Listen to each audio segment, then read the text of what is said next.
विवेचना रंगमंडल जबलपुर में कला साहित्य संस्कृति का एक ऐसा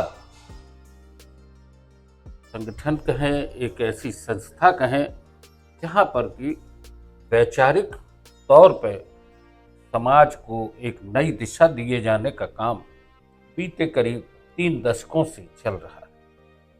हमारे साथ हैं विवेचना रंगमंडल के सचिव Ashutosh Dwivedi. No news only views पर हम आपका स्वागत करते हैं। और विवेचना रंगमंडल के अध्यक्ष हैं नवीन चौबे जी, और ये भी बहुत अच्छे न सिर्फ रंगकर्म के कलाकार हैं बल्कि एक बहुत अच्छे साहित्यिक समझ के और खासकर परसाई के जो नाटक है उनमें इनका अभिनय बेहद सराहनीय रहा है। निठल्ले की डायरी, भोले भैया, माता दीन चांद पर, मैं नरक से बोल रहा हूँ जैसे बहुत लोकप्रिय नाटक जो कि बहुत लोगों के बीच में चर्चा हुए, देश के विभिन्न हिस्सों में उनका मंचन भी हुआ। सबसे बड़ी जो जानने की बात है, दर्शकों को पता होना चाहिए कि विवेचना रंगमंडल अपने आयोजनों की शुरुआत कब से करता रहा। विवेचना की शुरुआत 1961 में हुई थी परसाई जी और उनके कुछ साथियों के साथ।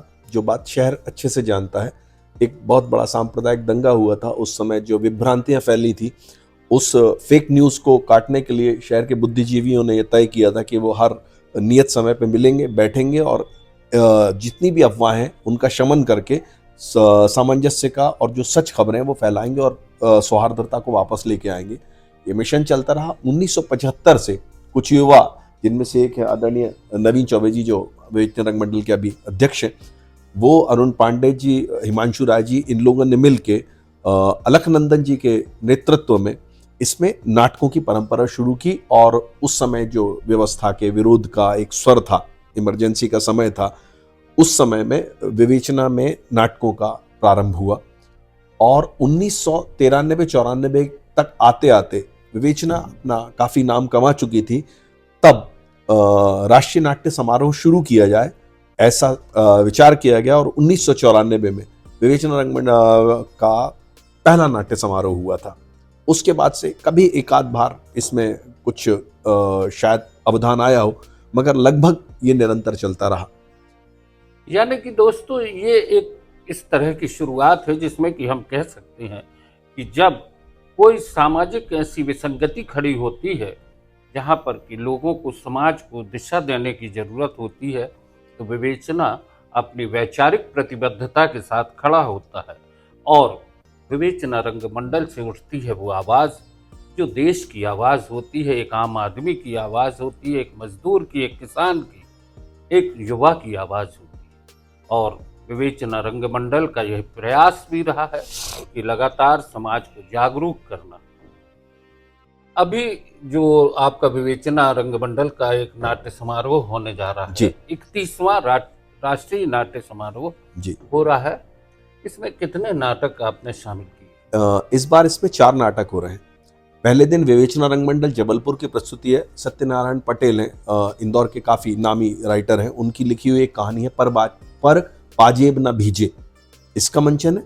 दूसरे दिन परसाई जी की कहानी प्रेमियों का वापसी, इसका नाट्य रूपांतरण शिवम ढल्ल ने किया है।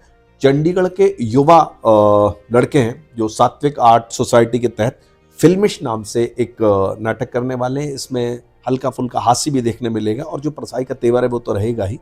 तीसरे दिन गगन मिश्रा जयपुर से आ रहे हैं, क्यूरियो, वो त्रियात्रा नाम से यूरोप की 2 कहानी और एक उनकी खुद की कहानी को लेके 3 कहानियों का एक कोलाज बना रहे हैं। जो यूरोप की क्लासिक कहानियां रहती थी, चेखव की, गोरकी की, ओ हेनरी की, वो वाला रंग हमको वहां पर देखने मिलेगा। 3 कहानियों का कोलाज। और चौथे दिन माधव नाटक होने वाला है जो मेरा लिखा हुआ है और मुंबई की संपूर्णम थिएटर ग्रुप इसको कर रहा है। अभी इसका 8 शो ऑलरेडी हो चुके हैं। एक तरह से ये 9वां शो यहाँ होगा। पूरे भारत में इसके शोज लगातार चल रहे हैं, विदेश में भी इसके होने की संभावना है। अच्छा नाटक तैयार हुआ है। बाकी सारे नाटक भी बहुत ही बढ़िया है। ये कब से शुरू हो रहा है? ये 13 फरवरी से शुरू हो रहा है।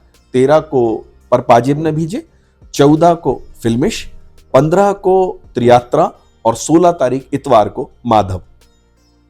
यानी दोस्तों, जिस तरीके से नाटक की एक श्रृंखला है उसमें आपको बहुत कुछ देखने मिलेगा, बहुत कुछ समझने मिलेगा, क्या लिखा जा रहा है, क्या रचा जा रहा है और किस तरीके से दुनिया में क्या कुछ हो रहा है।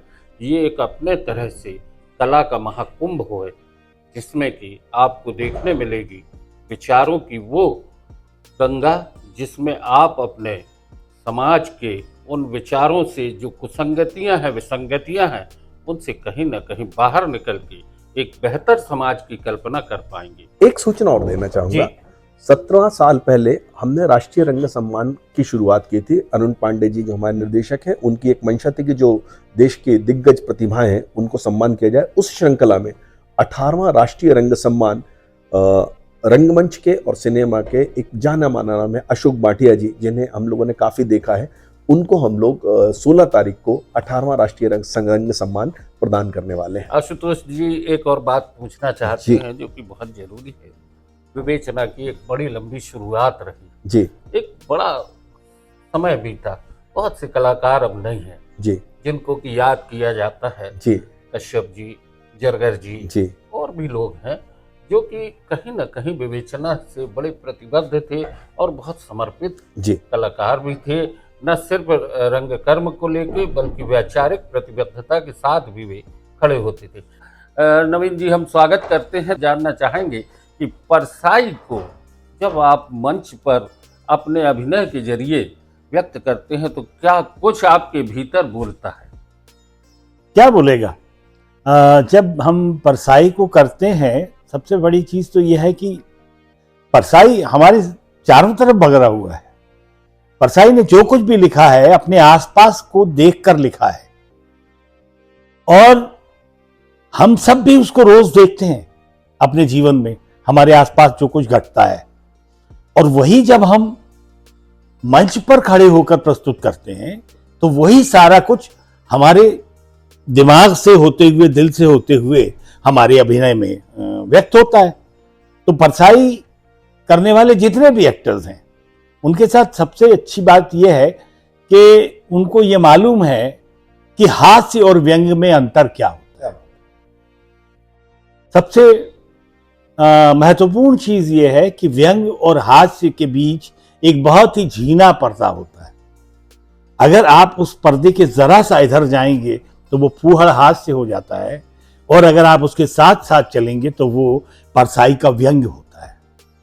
और हम उसका ख्याल रखते हुए और परसाई के लिखे का ख्याल रखते हुए अपने आप को वहां मंच पर प्रस्तुत करते हैं। इस तरह से परसाई होता है। मैं चाहूंगा कि दर्शकों को आप निठल्ले की डायरी का कोई एक संवाद जो आपको बहुत पसंद है और लोगों तक सीधे पहुंचता है।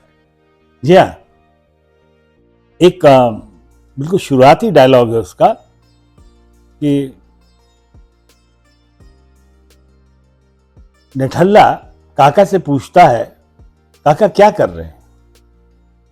काका कहते हैं, बैठे हैं। सुबह पूछता हूं तो बैठे हैं, शाम को पूछता हूं तो बैठे हैं। कर क्या रहे हैं? बैठे हैं, और क्या करें?